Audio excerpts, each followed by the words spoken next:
Hey y'all, I missed y'all too. I've been on summer break. I took a break, but I had to come back today because guess who's with the shits? She's with the shits. You seen the title? She is Auntie Pelosi. Come on, Auntie Pelosi! Yo, let me talk about it. According to Business Insider, Pelosi arrives in Taiwan despite China's threats, becoming the highest ranking U.S. lawmaker to travel there in 25 years. 25 years. So here's what happened. Okay, let's just look at the key points. You know, House Speaker Nancy Pelosi made a controversial visit to Taiwan on Tuesday.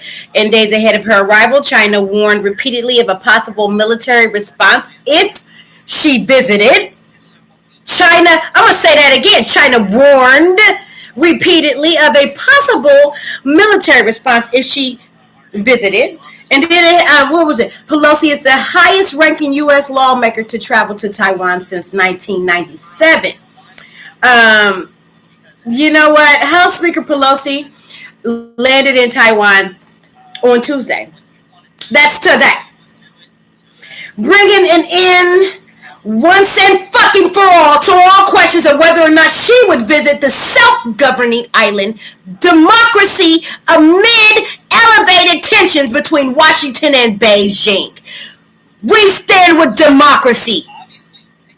Come on, Auntie Pelosi. Pelosi made the visit in spite of warnings and threats of a possible military response from who? China, which considers Taiwan as Chinese territory and stands firmly opposed to its independence, as well as supporting engagement from other countries. Remember, everything we used to have used to be made in Taiwan and made in Hong Kong, but China didn't like that. And so now here we are.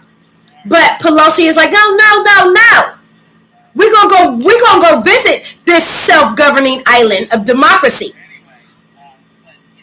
amid all this elevated tension between Washington and Beijing. Pelosi is with the shits. So China warned prior to Pelosi's visit, or prior to Pelosi's arrival, that its military would not sit idly by. And the U.S. military aircraft carrying Pelosi landed in Taiwan. Bitches. Ha! Chinese state media reported that Chinese Su-35 fighter jets, you know what I'm saying, were operating in Taiwan Strait. Their purpose was unclear, but you didn't jump. You ain't jump, China. The fuck? We here. So the House Speaker is the highest ranking U.S. lawmaker to travel to Taiwan in 25 years since then. Who was the last one? Newt Gingrich. He visited in 1997. So no. So there's a confluence of factors contributing to China's anger over Pelosi traveling to Taiwan. Let's just be clear. China signaled that it would view this Pelosi visit as an undermining, like they are motherfucking parents, an undermining of the U.S. One China policy, which has guided Washington's approach to Taiwan for basically decades. You know what I'm saying? But under the One China policy, the U.S. does not support Taiwan's independence and offers diplomatic acknowledgement of Beijing's position that there's only one Chinese government, right? So that's why it's so fucking unclear, you know what I'm saying? But listen, the U.S. has not had formal diplomatic relations with Taiwan since 1979, when it established official ties with China. That said, the U.S. maintains a robust partnership with Taipei, and it's Taiwan's top supplier of arms. Come on! And this is much to Beijing's frustration. I'm assuming, you know, and according to the Business Insider, you know, listen, the extent of the U.S. engagement with Taiwan is at the heart of the present contention dynamic with China, which is led by the increasingly authoritarian Xi Jinping. So Xi is on the precipice of an unprecedented third term in China. as China's leader. And analysts say he doesn't want to appear weak. Not at all. On this whole Taiwan situation, you know what I'm saying? See, this is a core Chinese national interest, Taiwan. You feel me? But we're with the shits. And we're with democracy. And we're going to keep pressing forward. Go on, Auntie Pelosi. So adding fuel to the fire, that Pelosi has repeatedly decried Beijing over human rights abuses. Beijing, throughout her career, drawing the ire of the Chinese government. That's why they pissed. Because Pelosi has repeatedly decried Beijing's fucking human rights problems. And like I said, this was done at the ire of the Chinese government, according to Business Insider. And on top of it, sprinkled with like little, sprinkles and stuff. President Joe Biden, since entering the White House, has been accused of repeatedly undermining the long-standing policy of strategic ambiguity by suggesting the U.S. would come to Taiwan's defense in the event of a Chinese attack. This enraged Beijing. You know what I'm saying? The U.S. has long left that uncertain. And the White House is quick to walk back Biden's comments, you know what I'm saying? But the top China experts have said that the U.S. government's inconsistent approach to Taiwan has exacerbated the thorny state of relations with Beijing. The U.S. needs to be more clear. The U.S. needs to be more clear and more consistent in our policy, period, point blank, towards Taiwan. This is what me and Business Insider and Bonnie Glasser, the director of the Asian program at the German Marshall Fund of the United States, we all agree on this.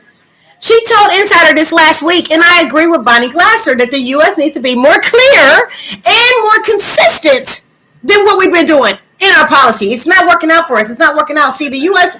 says it doesn't support Taiwan's independence. We have to be clear about what that means we will not do. You feel me? That's what Glaser added. And that's what I'm adding with her. But Glaser also underscored that this issue is not one-sided at all. She added that the Chinese have been using economic, diplomatic, and military coercions against Taiwan in ways that are extremely destabilizing. You feel what I'm saying? So Glaser went on to say that she thinks it's not wrong to say that the Chinese bears more blame in this circumstance, certainly more blame than Taiwan. But Glaser says in changing the status quo in the Taiwan Strait, you know, that little area, and introducing the degree of instability that exists today, Glaser says, but the U.S. is a factor. You know, it's not only Beijing and Taipei, Glaser went on to say. And she also said, and I just don't think that this has been handled very well by the U.S. Congress. Is part of it too, Glaser went on to say. It's Congress. It's the executive branch. We just have not been very consistent, according to Glaser. So this article is breaking and will be, continually updated throughout the day. I just want to give shouts out to Business Insider, John Haltewanger. He published this about 16 minutes ago. And, I like to stay on top of that. And just in case Meta is down 27%. Tesla is up $1.57%. The S&P is down about 0.05%. The NASDAQ is up 0.2%. And the Dow Jones is basically down 0.52%. So I just wanted to let y'all know, thank y'all for watching. We're going to go ahead and start up with our classes. Now, the classes that will be held here on YouTube will be of a free nature. So you kind of get what you pay for, but there'll still be more informative and more content than you'll get anywhere else. You will be able to purchase the full classes and the classes in depth and at length on my website shortly. I have a whole new website through GoDaddy.com, Black Girl Magic Masters. And I'm still figuring out whether or not I want to keep my old website because it was not conducive to what I'm trying to do and moving forward. But again, like I said, your full classes will be available for purchase at your leisure coming in September. right in time for everybody to go back to school. So I just want to say thank y'all for joining me again. I apologize if I look kind of crazy today, but I had to hurry up and get on here and let y'all know about what's going down. I mean, literally, China is not happy with us right now, and Pelosi was with the shits when she went. So anyway, I got to go back because it's election day here in Ohio, and I'm working the polls, and I'm simultaneously at work at probably about 2 or 3 different jobs. So I probably should get back to that. But yo, I had to have this little situation. I miss y'all. I'll be back. Do not worry, I will be back. My goodness. And thank y'all for subscribing and liking. I'll see y'all in a minute. Love, peace, and hair grease.